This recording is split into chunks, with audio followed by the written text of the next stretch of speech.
Hey, Steve Mignoni here indoors. It's February in Massachusetts, but that's okay. We'll be doing more junkyard crawls and muscle car crawls very shortly. But for right now, let's talk about the Garwood Industries mag-styled wheel cover.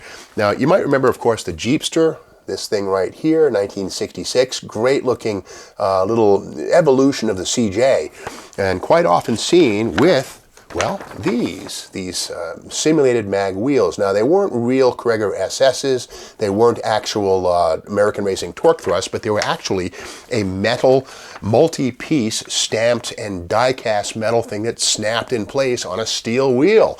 Well, check this out. They were also used on such mighty cars as the 67 and 68 GT 500 and 350 Mustang, and the Chevelle SS 396 and the Coronet RT in 1967. So the question is, why? You know, you got to remember that the earliest days of the muscle car, there was a lot of simulation going on.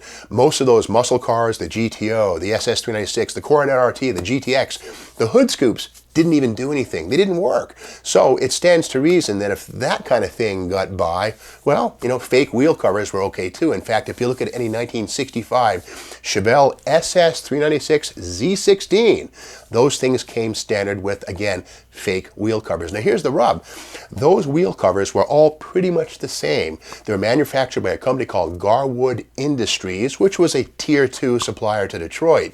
And those same wheel covers in 14-inch diameter fit, again, Jeeps, Chevelle SS 396s, Coronet RTs, Shelby Mustangs, and yeah, Jeeps, you know, so it's kind of an interesting thing. So this right here, one of my favorite things is the Chevrolet SS Red Book, and in fact we go here to 1966, the SS 396 Malibu, and we see here that the N96 styled, mag-styled wheel was a $73.19 option, and 10,814 cars got the N96 styled steel wheel. So it's kind of a strange thing. And again, here we have it again. This is the Dale McIntosh's Chevelle SS guide. And here we see them again, N96 styled steel wheels. Now, if you look at these things up close, you will see slight variations in the curve and shape of the spokes, and certainly the center cap, because you wouldn't want to have a Chevelle SS logo in the center of a Dodge Coronet RT.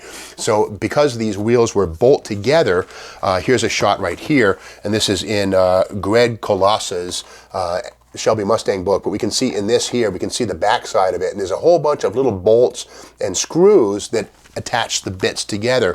So because of their modular construction, the manufacturer, Garwood Industries, actually could provide different looks, subtle different looks, but the Olds 442 used the same Garwood Industries styled mag wheel as the SS 396, but again with a different center, no bow tie.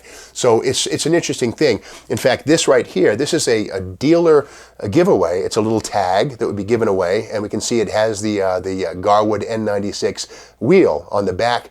The dealership would put on its Carrol Chevrolet or whatever it might be. But here we have it here in like roughly 1/29th scale, something like that. But there it is. Now, it all speaks to the fact that today our Chevelle, our Camaro and Mustang and Challenger supercars, they don't have anything like this. There's no bogus wheel covers. They have aluminum wheels or carbon fiber wheels. So, you know, a lot of folks say that, you know, they don't build them like they used to.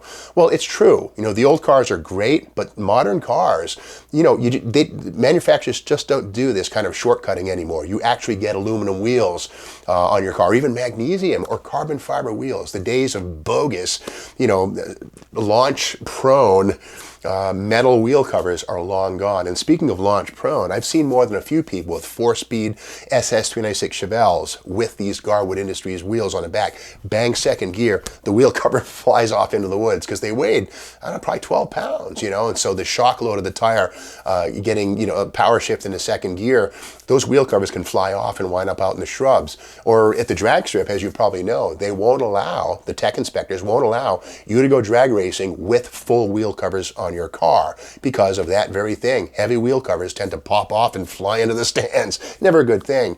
So it just goes to show that Garwood Industry wheel covers are great. They're good for restoration purposes. And the same basic piece was used on Mopar, Chevrolet, Oldsmobile, and Ford applications, and yeah, Jeep. Kind of wacky, you know. Even the Jeep Super Wagoneer, which was sort of a muscle Wagoneer, had Garwood Industries fake wheel covers on it. So just goes to show that, you know, they don't build them like they used to, and that's maybe a good thing. If you like this video, be sure to subscribe to the Steve Mignaunti YouTube channel, and we'll be back with more muscle car crawl and junkyard crawl really shortly.